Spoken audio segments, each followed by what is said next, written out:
Good evening my dear, मैं राजमणि सिंह और आप लोग अभी राजमणि इंग्लिश के यूट्यूब चैनल को देख रहे हैं। तो चलिए आज जो है कॉमन ईयर धमाका जो सीरीज चल रहा है उसका सेट नंबर 18 में एक्सप्लेन करने जा रहा हूं। तो चलिए क्वेश्चन नंबर 171 की ओर क्या कर रहा है। I have a life insurance policy that will take care of my family if disaster strike no error. तो माइट इसमें एरर क्या है, तो आपका एरर जो है वह ए सी पार्ट में है। क्यों है सी पार्ट में? क्योंकि स्ट्राइक के स्थान पे क्या होना चाहिए? स्ट्राइक्स होना चाहिए। स्ट्राइक के स्थान पे स्ट्राइक्स होना चाहिए। क्यों होना चाहिए स्ट्राइक के स्थान पे स्ट्राइक्स? तो याद रखिएगा माय डियर, ये डिजास्टर जो है, डिजास्टर क्या हो गया, यानी ये सिंगुलर काउंटेबल नाउन है। क्या हो गया? ये सिंगुलर काउंटेबल नाउन है। ठीक है, सिंगुलर काउंटेबल। और डिजास्टर, डिजास्टर्स भी होते हैं, ये क्या है? सिंगुलर काउंटेबल नाउन है। और सिंगुलर काउंटेबल नाउन जो है अपने साथ सिंगुलर वर्ब लेता है, न कि प्लूरल वर्ब लेता है। तो स्ट्राइक तो यहाँ पे देख रहे हैं, स्ट्राइक क्या हो गया, ये प्लूरल वर्ब हो गया। और यहाँ स्ट्राइक्स जो क्या हो गया, वह सिंगुलर वर्ब हो गया। तो यहाँ पे डिजास्टर जो है सिंगुलर वर्ब है, सो सिंगुलर नाउन है, so here we use a singular verb strikes. Now you have any problem, you can ask me without hesitation. Okay, let us go to the next question 172. यहाँ पे जो my dear आप देख रहे हैं, sorry ये हम लिख नहीं पाए थे, यहाँ से यहाँ तक आपका तो ए पार्ट हो गया। और सॉरी यहाँ पे इट्स जो है आपका छूट गया है, इट्स है, इट्स ट्रूप। तो ये जो हो गया बी पार्ट, और यहाँ से यहाँ तक सी पार्ट, और ये हो गया आपका डी पार्ट। तो माय डियर आपका आंसर क्या है? तो इसमें आंसर जो होगा ए नंबर होगा। क्यों होगा ए नंबर? कि हैव के स्थान पे जो है वह हैज का प्रयोग, हैव के स्थान पे क्या चीज का प्रयोग होगा? हैज का प्रयोग होगा माय डियर। क्यों? क्योंकि द यूएन जो हो गया सिंगुलर सब्जेक्ट हो गया, so here we use singular verb. तो इसलिए यहाँ सिंगुलर वर्ब का यूज करेंगे, न कि प्लूरल वर्ब का, इसलिए यहाँ हैज का प्रयोग हो गया। Now you have any problem, you can ask me without hesitation. Okay, let us go to the next question 173। Question 173 में क्या करा है? If it had snowed yesterday, the boys would have definitely gone for no error. तो my dear इसमें error क्या है? तो error इसमें जो है कोई भी एरर नहीं है, नो एरर। इसमें एरर क्या हो गया? कोई भी एरर नहीं है, नो एरर। क्यों नहीं है माय डियर? तो याद रखिएगा माय डियर, आप एक स्ट्रक्चर पढ़े थे, एक स्ट्रक्चर याद कीजिए जिसमें मैंने लिखवाया था आपको कि if plus subject plus simple past, simple past कहिए या वर कहिए, वर कहिए, तो डैश डैश डैश, तो ये चला जाएगा subject plus would plus V1 plus dash dash. एक स्ट्रक्चर ये हो गया। दूसरा स्ट्रक्चर जो है आपका if plus subject plus had plus V3, यानी कहने का मतलब पास्ट परफेक्ट हो गया,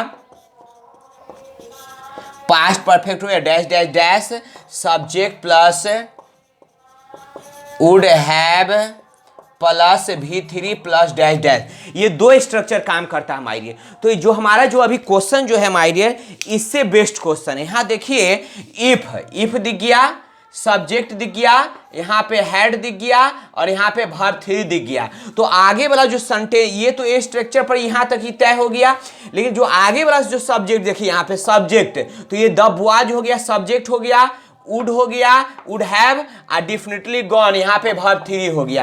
तो इस स्ट्रक्चर पर बेस्ड है। सो हियर वी से कि in this sentence there is no error, इस सेंटेंस में कोई भी एरर नहीं है। If you have any problem you can ask me without hesitation. Okay, let us go to the next question 174।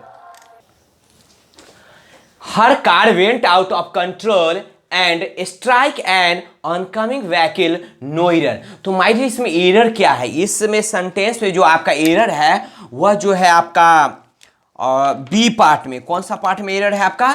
B part में my dear error है। क्यों error है? क्योंकि स्ट्राइक के स्थान पे जो है वह क्या होना चाहिए? स्ट्राइक होना चाहिए। स्ट्राइक के स्थान पे क्या होना चाहिए? स्ट्रक होना चाहिए। स्ट्राइक के स्थान पे क्या होना चाहिए? स्ट्रक, क्योंकि स्ट्रक यहाँ पे क्या है? वर्ब 2 है, और स्ट्राइक जो हो गया क्या है? वर्ब 1 है। और इसी में अगर ले लेते हैं STRICKEN ले लीजिएगा, इसका और ये जो हो गया आपका वर्ब 3 हो गया, वर्ब 3 फॉर्म। तो माय डियर, स्ट्राइक का अर्थ क्या होता है? तो स्ट्राइक का अर्थ जो होता है हिट करना है। क्या होता है? हिट, यानी प्रहार करना, चोट पहुंचाना, हुए मतलब होता है स्ट्राइक का। तो माय डियर, अब जो पहला पार्ट जो है ए पार्ट में हर कार वेंट आउट, तो ये हर कार वेंट आउट, ये जो सेंटेंस जो है वो कहाँ है? ये जो वेंट है वो कहाँ पे है? वर्ब 2 में है, यानी कहने का पास्ट फॉर्म में है। तो माय डियर, यहाँ पे भी जो है कि अगला सेंटेंस भी जो होगा पास्ट फॉर्म में होगा। So here we use struck, sorry यहाँ पे वर्ब 3 है, ये वर्ब 2 है, ये वर्ब 3 है। तो स्ट्रक होना चाहिए। क्या होना चाहिए? स्ट्रक।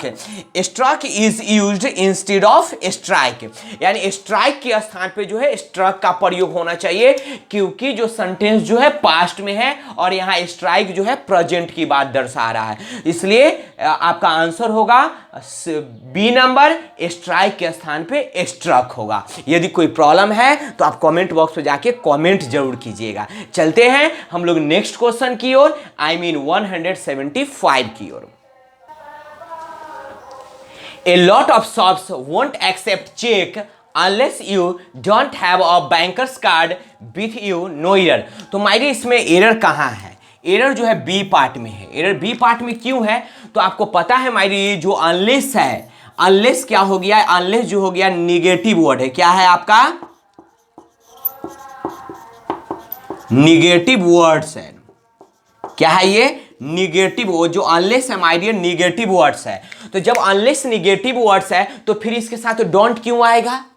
डोंट तो नहीं आना चाहिए। तो या तो इस सेंटेंस में दो काम करना पड़ेगा माय डियर, या तो अनलेस को हटा देना है, रिमूव कर देना है, और इसके बदले में इफ का यूज कीजिए।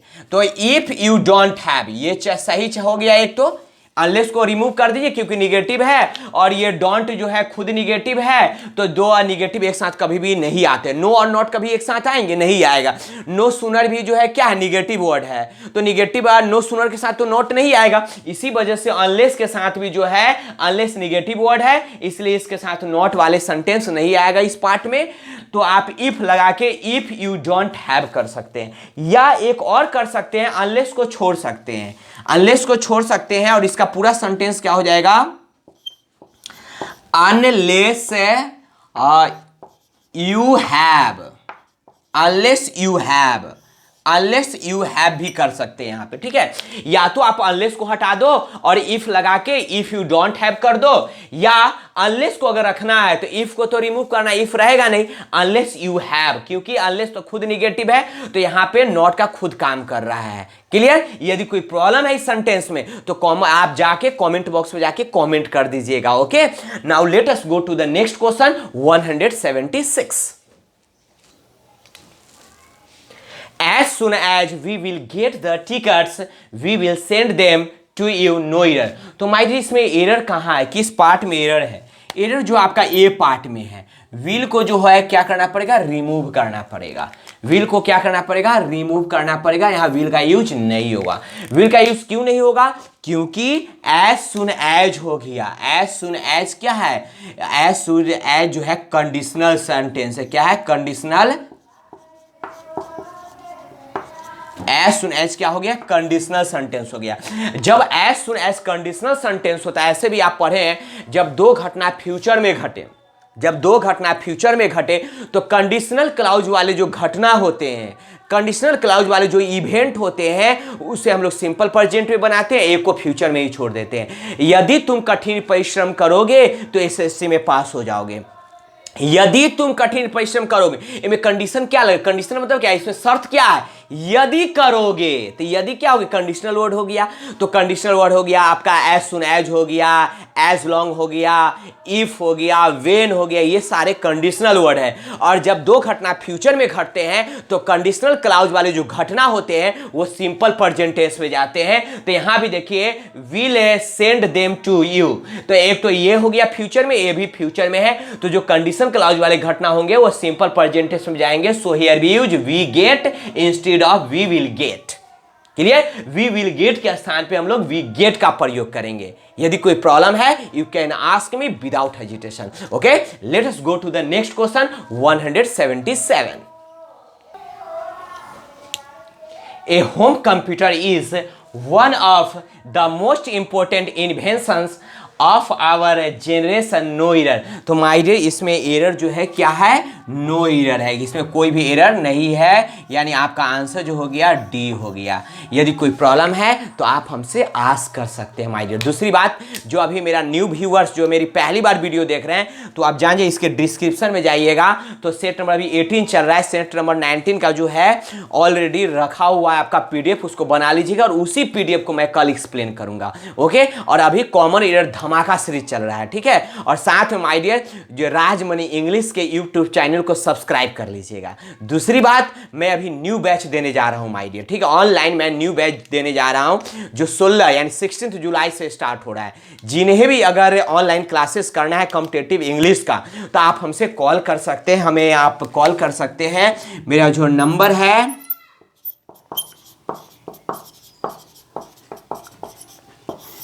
आपको ये है 16 जुलाई से स्टार्ट हो रहा है, ठीक है। जिन्हें भी करना है 16 जुलाई के पहले जो इस नंबर पे कॉल करके हमसे इंक्वायरी ले सकते हैं, जो भी पूछना है मैं बता दूंगा, लेकिन फुल्ली कंपटीशन 11 12 वाले लोग नहीं करेंगे। यानी कंपटीशन का जो भी बैंक का तैयारी करते हैं, एसएससी का तैयारी करते हैं, एयरफोर्स का, नेवी का, यानी जो भी कंपटीशन में इंग्लिश पूछता मैं उसका पढ़ाऊंगा, फुल कोर्स करवाऊंगा। और कैसे करवाएंगे आप जो है कॉल करके हमसे पूछ सकते हैं। Okay, now let us go to the next question 178। Mister Roy's youngest son is fond. Fond मतलब शौक होता है, और फॉन्ड याद रखिएगा, फॉन्ड अपने साथ फिक्स प्रीपोजिशन ऑफ ही लेता है, ठीक है। फॉन्ड ऑफ शौक, प्लेइंग अ हारमोनियम। तो माय डियर याद रखिएगा आपका आंसर जो हो गया सी नंबर हो गया, और यहाँ पे जो है ए के स्थान पे द का यूज होना चाहिए, ठीक है। जब याद रखिएगा मैं हारमोनियम बजाना जानता हूँ तो पहले ऐसे भी मैं आपको बताया था कि म्यूजिकल इंस्ट्रूमेंट के नाम के पहले हमेशा द का प्रयोग होता है। म्यूजिकल इंस्ट्रूमेंट जो होता है उसके साथ द का प्रयोग होता है। जैसे I know how to play the harmonium, I know how to play the harmonium, यानी मैं हारमोनियम बजाना जानता हूं माय डियर, ठीक है। लेकिन अगर इसी में अगर हारमोनियम के साथ जो है या म्यूजिकल इंस्ट्रूमेंट के साथ जो है यानी काउंटेबल की तरह यूज किया जाए, ठीक है, काउंटेबल की तरह यूज किया जाए तो उसके पहले ए लगता है, फिर उसके में एस भी लग सकता है, जो भी लगता है। लेकिन देखिए मैं माय डियर जैसे I bought the harmonium, I bought खरीदा, आई बॉट द हारमोनियम, तो द हारमोनियम दुनिया में जितना हारमोनियम सब हम खरीद लिए, ऐसा तो नहीं होगा, इसलिए आई बॉट अ हारमोनियम होगा, यानी मैंने एक हारमोनियम खरीदा। Okay, now you have any problem you can ask me without hesitation. Okay, let us go to the next question 179। The boys return home after a timing day, no error. तो my dear इसमें error जो है कोई भी error नहीं है, no error है, इसका एरर क्या जाएगा? No error. यदि आपको कहीं प्रॉब्लम है तो आप कमेंट बॉक्स में जाके कमेंट कीजिएगा, ठीक है। कुछ बच्चों का शिकायत है कि सर कमेंट बॉक्स से, क्योंकि मैं 4-5 दिन जो यानी पिछले जो 3-4 दिन का जो होगा या 5 दिन समझिए ना, मैक्सिमम 5 दिन गया होगा, तो उसका मैं कमेंट नहीं देखा हूँ, ठीक है। तो वो लोग चिंता ना करें, मैं एक एक कमेंट में पढ़ूंगा, कभी भी नहीं छूटेगा माय डियर, और आपके जो भी क्वेश्चन है मैं उसका आंसर जरूर दूंगा, ठीक है। Now let us go to the last question. None of my friends are, यही माय डियर आपको एरर हो गया। यहाँ पे आर के स्थान पे क्या चीज का यूज होना चाहिए? इज का यूज होना चाहिए, क्योंकि आप लोग पढ़े हुए हैं माय डियर, वन ऑफ के बाद ईच ऑफ के बाद आइदर ऑफ के बाद नाइदर ऑफ के बाद एवरी वन ऑफ के बाद जब भी कोई नाउन आता है, नाउन प्लुरल या वर्ब सिंगुलर, तो नन ऑफ माय फ्रेंड्स, तो यहाँ पे ये क्या हो गया? फ्रेंड्स जो हो गया प्लुरल हो गया, तो यहाँ पे जो वर्ब आएगा पीसीएन वर्ब आएगा तो सिंगुलर जाएगा, क्योंकि वन ऑफ के बाद ईच ऑफ के बाद आइदर ऑफ के बाद नाइदर ऑफ के बाद एवरी वन ऑफ के बाद जब भी कोई नाउन आता है नाउन प्लुरल और वर्ब सिंगुलर। तो चलिए, यदि आपको वीडियो अच्छा लगा होगा तो लाइक कर दीजिए और अपने मित्रों में शेयर कर दीजिए, और जो अभी तक सब्सक्राइब नहीं किए हैं प्लीज सब्सक्राइब भी कर दीजिए और बेल आइकन को भी प्रेस कर दीजिएगा। ओके, फिर मिलेंगे नेक्स्ट वीडियो में।